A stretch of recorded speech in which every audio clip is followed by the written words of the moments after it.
Hi, Nathan with Complete Water Solutions. The next in our series we're going to look at is low concentrate flow but high or normal operating pressures. So looking at your concentrate flow, you may look at it on a digital controller, maybe you got an inline flow meter, but then we're going to take a look at our feed pressure and note if it's normal or if it's operating higher than normal.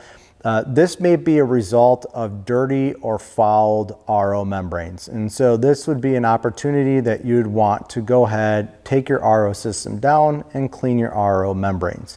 For more helpful hints and troubleshooting help, visit our website at www.complete-water.com.